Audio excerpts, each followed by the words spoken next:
Is Teacher Paul here, and today we are reacting to the greatest motor race ever. This is from the channel called Josh Revel.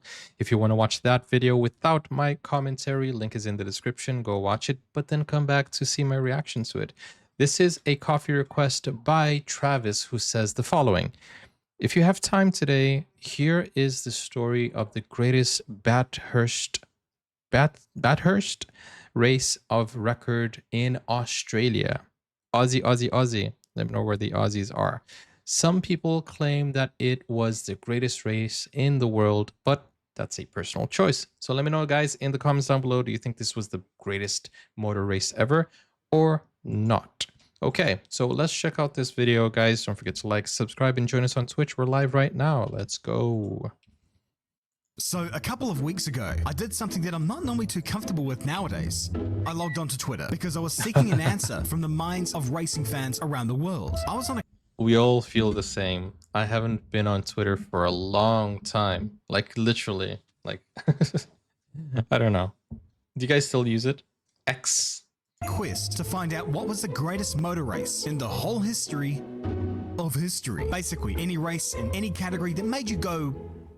boo! And because my channel is primarily based around Formula 1, a lot of the answers were indeed Formula 1 Grand Prix. And that's totally fair. There have been some great races in its history. Not a lot, but there have been some. Some others, though, went beyond Formula 1 and offered up events from all over the globe. From IndyCar to sports cars to NASCAR, even to MotoGP. Everything was thrown in there, and everything was a good suggestion.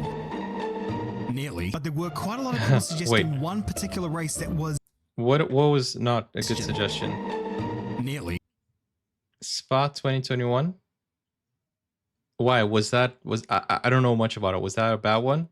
But there were quite a lot of people suggesting one particular race that was none of those things. And it was one that I wholeheartedly agreed with. It was a story of never giving up, of pure madness, of brilliance. It was a race that went on for 8 hours with a result that absolutely no one saw coming. Not even the people who won it. And don't let that 8-hour detail put you off, because this race had everything. So kick back for a moment, because I'm about to tell you the story of the greatest motor race of all time. Let's do it. Let's go. And let me know if you guys agree or disagree. What was the best one you think? You can do that on our Facebook page or on our website, 2bs.com. This was 15 years ago. Sorry, 11 years ago. Bathurst, Australia. Bathurst, New South Wales, Bathurst. Australia. It's a couple hours outside of... I'm sorry, I've been saying it wrong. Bathurst. Shout out to Bathurst, Australia. Sydney, but it's not really a small town. Sure, there are no large sports franchises here, and ever since the end of the gold rush, this city's main export has been depression. But of course, what makes this place well known is the tourist road that's based on Walu, although that place is known as something else to legions of people around the world. You guys export that? I know it was a joke. Dark humor. Aussie humor. Mount Panorama. The twists and bends in this place have etched it into the history of motor racing. A cultural icon in Australia, the challenges this place presents make it a favourite amongst drivers, and highly regarded as one of the best racetracks in the world. The trek across the top of the mountain is electric, all the way from the cutting right down to Forest Elbow. The elevation changes are huge, the corners challenging, the speed crazy, and the consequences? Sounds like Le Mans. That's crazy. Dude, this is such a dangerous sport. Alright, so basic gist of things, don't crash it, capiche? Of course, because all of this is a public road, this beast of a racetrack is only available 6 weekends in a year, so whatever events are run here are special. The most special out of the bunch is the Bathurst 1000. The 1000 referring to the kilometers run in the race, and the Bathurst referring to where the track is at. Oh! Now I get it! This race always very throws up something good. And it's self-explanatory. not run with open wheelers or GT cars or stock cars or whatever. It's run with these things.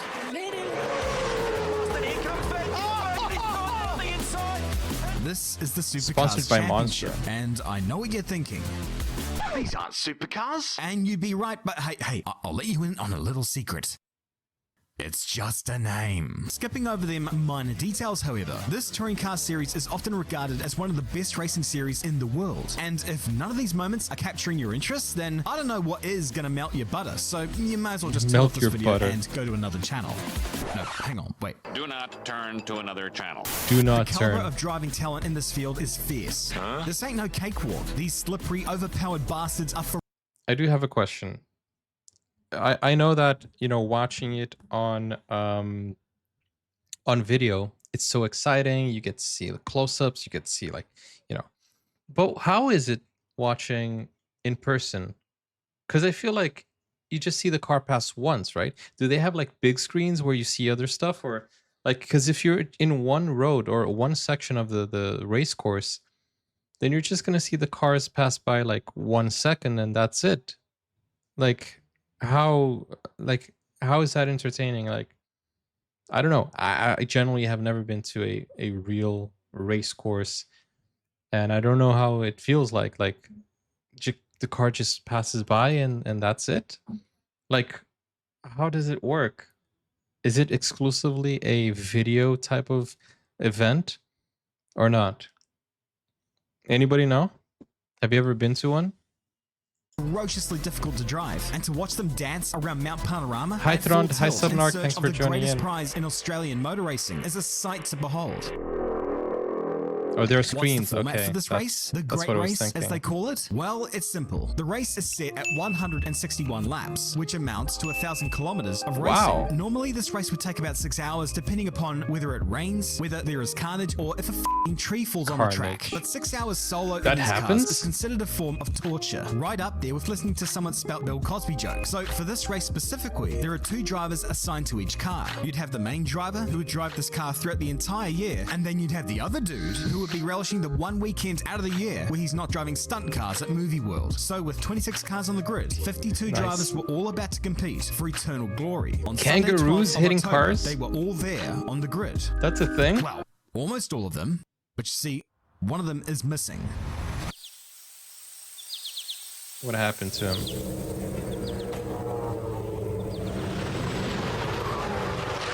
It's at this point where you know that something has gone catastrophically wrong. On Saturday morning practice, the brakes on the number 2 Holden Racing Team Commodore had failed. With Warren Oh, Luff at the wow. wheel, he slammed into another car and threw them both into the barriers. The damage to the red machine One was day substantial. before. So even though they had a day to repair it, this crash knocked them out of the race before it even began. This was no doubt annoying to the car's main driver, Garth Tander. Oh. Tander had won this race previously 3 Dude. times, but he also knows what That's this so mountain is unlucky. like when it doesn't like you back. But hey, at least the other car would not be starting the race either, right? Well, you would think that, but that car belonged to the Red Bull Racing crew, and they are the benchmark of the field. And it is just as well they repaired it, because that was the 888 car, which was driven by arguably the most popular man on the grid, the one and only Craig Lowndes. Lowndes is a legend of Australian motorsport, and from 1996 to 2018, That is so he won this unfortunate. race 7 times, and would twice win it with Stephen Richards, who he just so happened to be partnering up with that weekend. They were one of the favourites heading into the weekend, but probably not the favourite. Instead, the favourite was probably the man in the other Red Bull car, the number 1 car, the defending supercars champion, Jamie Whincup. This dude was meticulous. He was dominant. Perhaps more fittingly, he was just f***ing fast. Whincup was on course to win the supercars championship for the 6th time. That phrase doesn't work well in other contexts, though. But I was gonna mention Red Bull. Red Bull is in every major sport. That is really, really like such a noble thing to do. And do you guys agree? Red Bull and cars, do they go together? Because you can't sleep on the wheel, right? And rally cars, I mean, if Red Bull gives you wings, I've seen these clips of rally cars just like flying in the air. Anyways, just wanted to comment that. I don't know why. And was already a 4-time winner of the Bathurst 1000, last winning it with Paul Dumbrell, and they would pair up again to win it all this weekend. They would be doing it the hard way though, since Whincup made the noble mistake of crashing out in qualifying. This on-the-go automotive plastic surgery brought out the red flag, and his best time was deleted. And because he couldn't set another time, it put him right down to the back of the grid. But of course, that's no biggie. You don't have to be first in qualifying to win this race, and he wasn't the only one to butcher his qualifying either. The number 55 car of David Reynolds and resident President Lord Voldemort, Dean Canto, had also Lord crashed Voldemort. in qualifying, and behind both of them, Stone. You know, he actually looks more like that referee. You know, the famous referee from the World Cup. He kind of looks more like that guy. And another guy who I've seen dancing, I think, in a rave clip.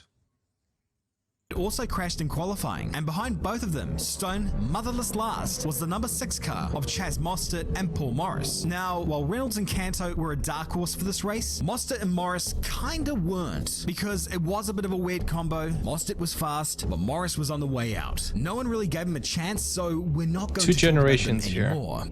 For the time being. Up the front, meanwhile, sat Shane Van Gisbergen. So they won? Just the day prior, he set a lap time that was miles faster than anyone give me else spoilers, in the top though. 10 qualifying shootout that is forever a highlight of the Bathurst weekend, where 10 drivers go for broke in front of 200,000 wasted Holden and Ford fans on what this weekend ought to be dubbed Bogan Christmas. Despite looking like a 6'4" Christmas. farmer, Shane Van Gisbergen is one of the best drivers in the entire world, and that is in no way an exaggeration. Put him in anything, and he will make it dance. But all that was just qualifying. The race lay ahead, and it was the race that mattered. The guy sitting next to him in the Ford Falcon, he knows all about it because he started second last year as well, and then he went on to win the race. He knew how to win this race. That's pretty because cool. this guy was Mark Winterbottom. Yeah, Winterbottom. that is his name. But once the lights went out and the race started, we were thrown a Winterbottom. bit of a curveball. Must be cold down there. Both these guys got burnt off the line by the Volvo of Scott McLaughlin. The thought of a Volvo burning a Chevy or a Ford off the line is laughable, but this thing, with current IndyCar ace Scotty Mack at the wheel, was a goddamn rocket that year. It was an amazing start, as it was too for Jamie Whincup, who was hustling that number 1 car up the field. Get out of the way, peasants! I am the champion! I am the... Whoa, wait. Did he just jump the start? I mean, Mans was leaving the grid before the other guys had their hands off their junk. Well, the stewards thought so too. His start was... I was gonna ask about jumping the start, right? In our previous video that we reacted to. Do you get I don't think you have to start again, but you get penalized, right? If you jump the start. And also, the further back, it is harder, right? Because you have to kind of like try to get your way to the front. But in 8 hours, or he said it was normally 6 hours. I'm pretty sure things, level out. Was under investigation while he ran around for a few laps, picking people off one by one. A few laps went by and then the decision came down. That start was legit. He just so happened to time it absolutely perfectly. But of course, everything a Red Bull car does is sus, am I right? So the race went on, and throughout the pack, there was some legit. great battles going on. It might be 161 laps, but all those laps are hard fought for. You have got to position yourself absolutely perfectly for whatever circumstance may come around the corner. This is Bathurst after all, and it didn't take long before it started to throw up some weird stuff. The first victim, the number 14 Holden Commodore. These guys were having a ball earlier this weekend with... What is the name of that sponsor? What is the name of the sponsor? What? What? Okay. With provisional pole position for Fabian Coulthard and a potential hair solution for Luke Youlden. But this being Bathurst, Hair he put up a solution, fight. come on. On lap 25, Youlden threw his car into the sandbox and brought out the safety car. Not even or gonna pace try to car say for that, all you Travis. North American lovelies. He went down a lap, but the mountain wasn't quite finished with them yet, as they were about to encounter one of the most vicious obstacles that this place can throw at you. It was, of course, Skippy. The fight bout of Holden versus Rue resulted in a disqualification against the Holden by virtue of the fact that it kinda killed its opponent. But I mean, hey, chill, don't feel too bad for the Rue. They got like 1,000 of these things in the back. And hey, at least he did go down swinging. Wait, because what? it did damage the car, forcing them into the pit lane. And He hit a kangaroo? And isn't Skippy a brand of peanut butter? I feel like it is. Dude, he hit a kangaroo? No. That is so sad. out of contention and a lap down. This brought out the pace car again, and then more weird happened. It wasn't bad enough they started from last, but Paul the Dude Morris decided to destroy their race here by slamming into the wall at turn 2. It sucks really for the car's main driver, Chaz Mostert, a dude who is proving to be stupidly fast and one of the best young talents in Australia today. He had already become something of a cult hero through being able to win in what was pretty much his first ever race in a V8 supercar last year. Here he is today, in 2014, with the factory Ford team as one of the fastest drivers on the grid. Meanwhile, his teammate was one of the slowest drivers around today. Despite having having a long and decently successful career and being handy behind the wheel before the advent of colour TV. It had So been he a didn't long win. time since he had tasted success at this level, and here he was, stuck in the wall in his last attempt at the race, and just completely killed their chances. To be fair though, it wasn't all down to him, because at that corner, this was happening. The track was being torn up by the cars and by the heat that day because, I mean, this is Australia after all. But then things got weirder because... Okay, so basically the car's tire is rubber, right? So the heat and the friction will definitely damage the tires and definitely damage the tar, the track. Dude, everything was going kind of like wrong during this race. Everything happened. All the weird stuff, all the unexpected. 45 Celsius. Wow. Yeah, I remember being in a car in it was the Namibian, close to the Namibian desert. It was north of Namibia. And I was in the car and it said 50, feels like 52 degrees. I don't know if it was 52 degrees, but it felt like 52 degrees. And stepping on the floor would definitely, if you have like a rubber sole, it would definitely make it soft. Not like completely, but I remember like stepping like on a stone and it just, dude, it's hot. That's just what I want you guys to know. It's dang hot.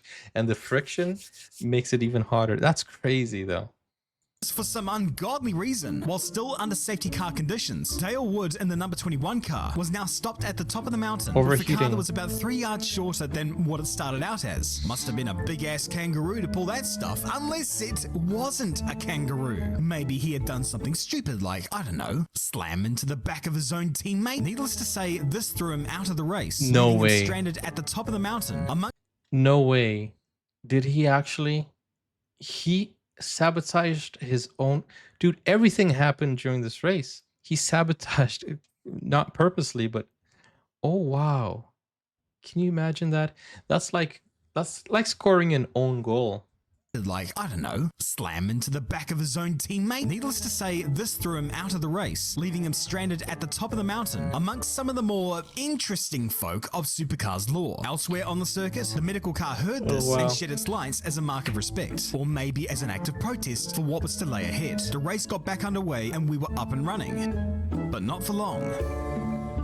For the second time today, the 360 Nissan was buried in the wall at turn 2. Yeah, I said the second time. The first time it happened was 30 laps ago, when Cam Waters went to the corner and thought, nah, you could take an early shower, mate. That had already damaged their car badly, and now they'd done it all over again. Of course, it sucked for the car's regular driver, James Moffat, but it also sucked for the person in the car at the time, Taz Douglas. He was a quick dude, but could just never land a seat in the sport, and had just recovered from Burkitt lymphoma a couple of years prior. This just added another he's shattered gonna dream win, for him. right? And with the damage to the car, that was Don't pretty much give me game over. spoilers. Ditto 2 for Scott Pye, who decided to tear half his car off going through turn 2. Dude. The pace car was out again, which gave ample time for them to repair their cars, sort of, and to clean the racetrack too, where it seems as though they either drafted in Chase Carey or the bastard love child of Lee Marvin and a bottle of Jack Daniels to pick bits of Datsun off the track. By now, however, it was clear that the surface of the track which was causing these accidents was bad, like 1984 100%. Dallas Grand Prix bad. So they had a choice. They could just let the driver soldier on and just deal with it, like real drivers and all that other macho bull.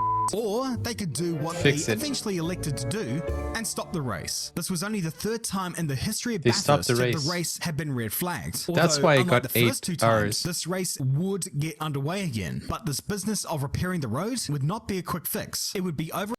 I was waiting for a moment to pause. I know some of you don't like me pausing, but I just wanted to say I asked how you watch it, and kind of I got the answer.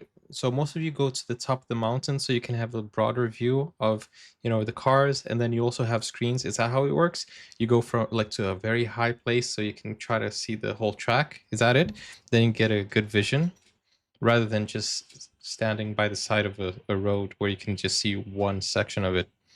an hour before all this would be resolved, in which time the team set to work on repairing their cars, modifying the cars, doing some taping and other mafia things to their cars, all while the clock ticked away so that they would be ready for the restart. Eventually, the quick solution was done, the pace car set off, and the race was about to resume. Sure, the order was jumbled up thanks to pit stops and lap cars and other bits of witchcraft, but the race would get back. Why do they do that? For about 3 seconds. Is it for the tires? Problem for Stephen Johnson rotated now.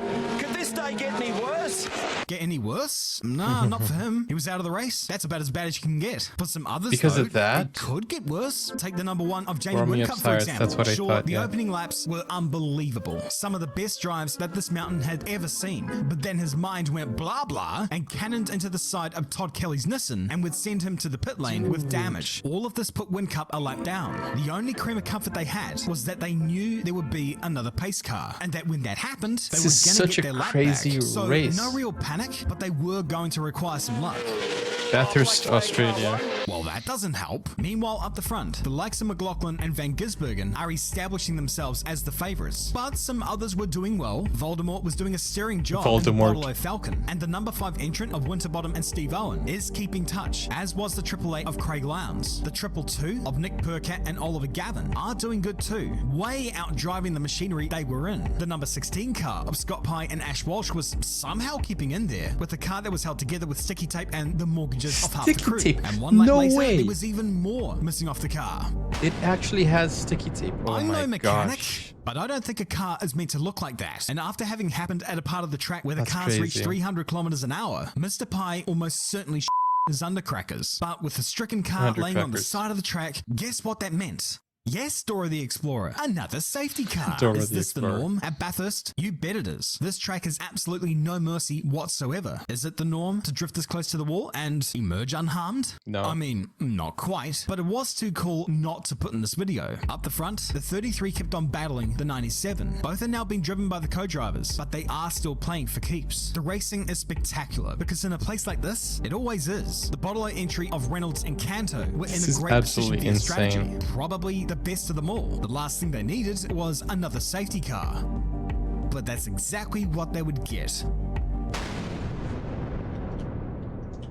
Well, that's not ideal. Of course, we got back underway again, and for a while, not much happened up front, but behind, a lot was happening. Remember that number 14 car that hit a kangaroo and went I for a trip to remember the that beach? They were sponsor. back on the lead lap. Remember that 360 Nissan who hit the wall twice? They're back on the lead lap. Remember Jamie Whitcup and the number 1 Red Bull Commodore who went through hell and creation despite his unbelievable driving? He was back on the lead lap. The number Wow, 6 of Chaz okay. Mostert was also up there.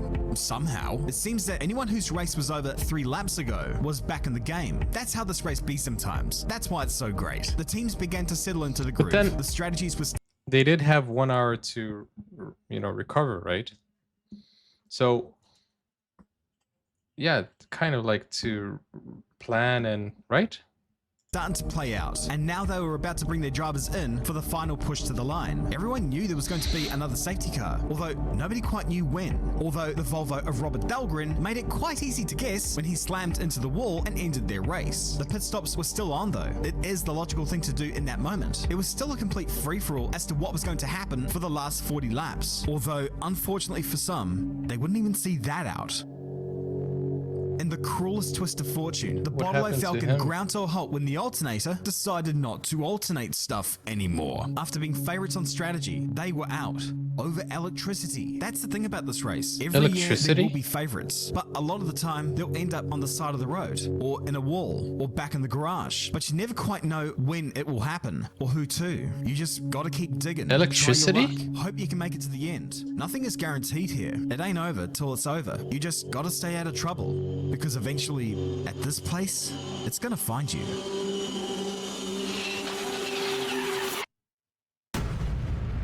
Wow. After dominating the race early on, Scott McLaughlin crashed into the wall with 40 laps to go, running wide onto the marbles and crashing into the same place that his teammate did. He was out there because Shane Van Gisbergen was beginning to charge, and when the race resumed after safety car 509, he continued to do so. He was passing with authority, and it seemed that now he was odds-on favorite to win. There was That's- still quite a lot to that's play out, very but he good was a driving freaking there. rocket out there. He climbed past all of them and was now leading the race. Lucas Down the Oil? pack, meanwhile, everything was happening. There were drivers drivers being told to save fuel. There were drivers being told to go for broke. There was jostling for position everywhere, and everyone wanted a shot. There was still one more pit stop left for everyone, pace car or not. Paul Dumbrell almost binned car number 1, and James Moffat almost minced car 360 as well. The battle was heating up, and everyone wanted a piece. Although some people were perhaps a little bit too I can see why vigorous. this is the best race. Best time. Look at this up the inside. This is a massive, Oh, massive shot no. at turn 2 again. Okay, that was too much of a scent. Maz was trying to pass from Auckland, New Zealand from back there. The marshals attended to the number 4 Mercedes of Lee Holdsworth. Whilst Got too Russell greedy. Ingall, the man who sent it, No, please let me go.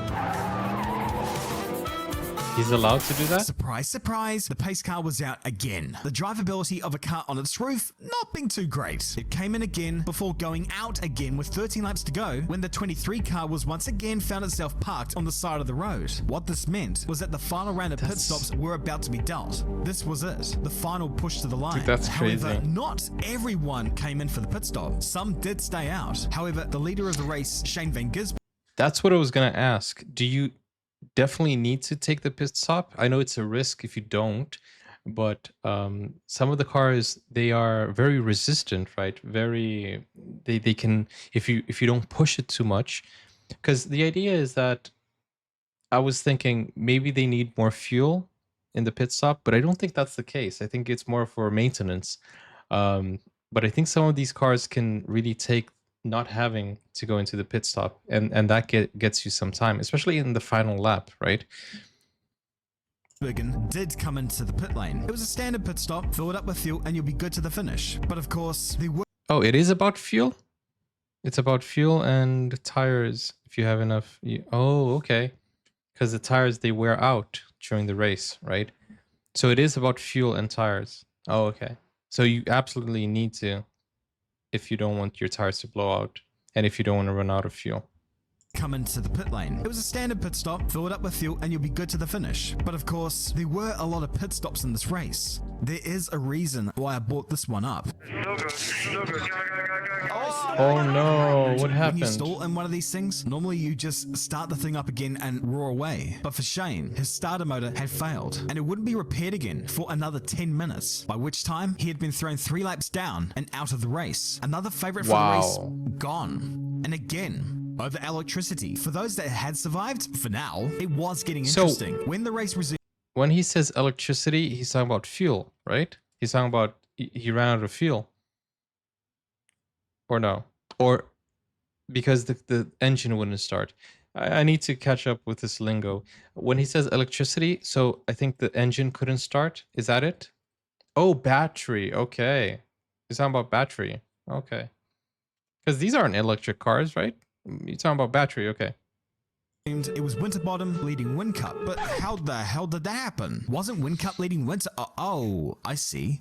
Well, that was freaking random. And a complete bottle job. This ain't no time for beach shenanigans, you freaking melt. Actually, now's a good time to talk about these two guys. Not only have been did they avoided. not make a pit stop, but for a while now, they had been intense rivals. They battled for victory last year. They locked horns at stages this year. And now here they are, 8 laps from the end, and eternal glory at stake. They were now ahead of Lowndes and Mostert, both of whom did make a pit stop. But pit stop or not, they were all racing hard. Everywhere they would go, they would be right out sideways. There was everything to play for, and heading into the last corner on that lap, Can you Whincup take a pit dived stop down the inside anytime or and no? took the lead from Winterbottom. There's absolutely nothing in it. Any one of these guys can win, just so long as they can keep themselves composed.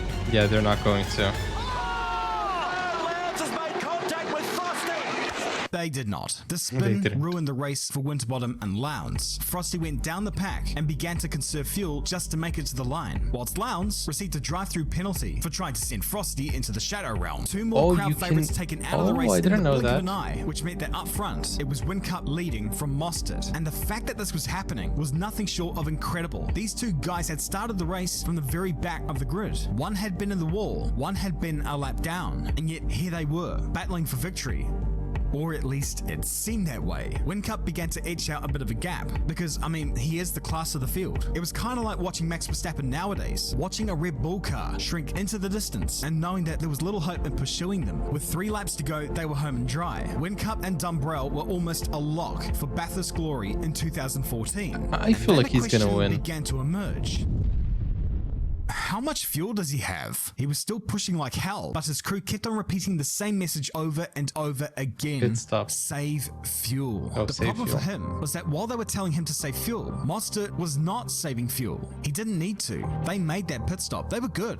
Whincup did not, and Mozzie was starting to draw closer and closer and closer. Whincup continued to ignore calls from the pits, begging him to save fuel. They relayed to him that with this pace, they were not going to make it to the finish. With a lap and a half left, Whincup only had 1 lap of fuel left, and the gap was getting visibly narrower.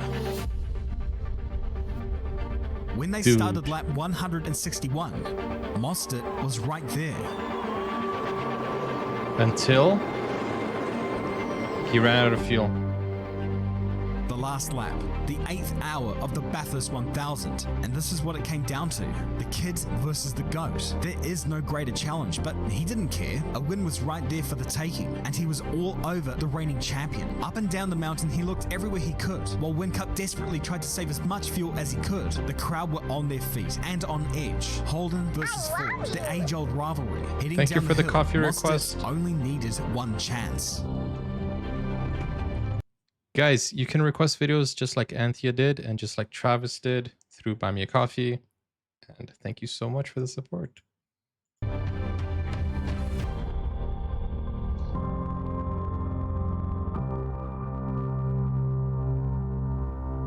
Wow. What a drive.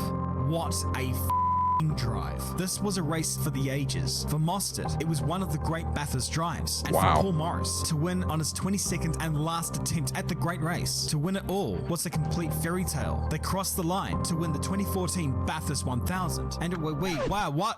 Is that the What? 360 Nissan finishing in second place? The car that got whacked twice? No and went way, down a his lap? fuel. They finished second? Yes, they did. Thanks to Whincup completely running out of fuel before the end of the lap. He lost positions to the 360 Nissan, the 222 Holden, and the number 9 Mercedes. Whincup crossed the line to take position 5, although that was little consolation for his co-driver.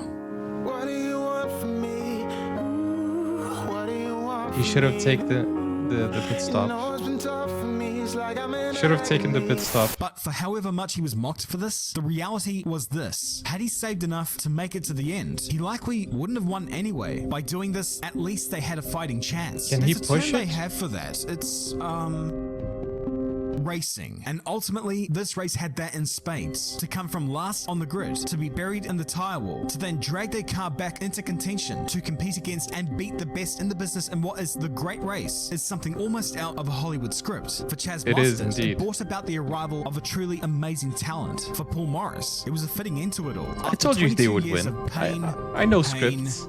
Pain. He finally got his dub on his final attempt at the mountain. They only led 1 lap, but it was the one that counted most. And then you think about the story of Moffat and Douglas, buried in the wall twice, yet never gave up. And they finished second despite missing half their car. And the 222 of Nick That's Percat and crazy. Oliver Gavin to finish third in that machinery was stellar as well. It's hard to put this race into words really, because it kind of had everything. I mean, this is racing. This is stuff we love to see. In my humble up opinion, this is without question or shadow of doubt the greatest motor race of all time. Or at the very least, it was better than Spa 2021. Although that's a low freaking bar. Wow. What is Spot 2021? That's a great video, guys. Go support this channel. Go, so that they can make more videos like this. Travis asks, is this the greatest race of all time or what? Honestly, I've never seen a race like this. 8 hours of pure entertainment. If you paid to go watch the race, you got your money's worth, because dang, that is a lot of incidents in one single race. And it's absolutely crazy to see how things played off. And the way it was scripted, I already knew who was going to win. Well, at least I had my guesses, because, I know scripts. I know how you build up tension. And yeah, that was interesting.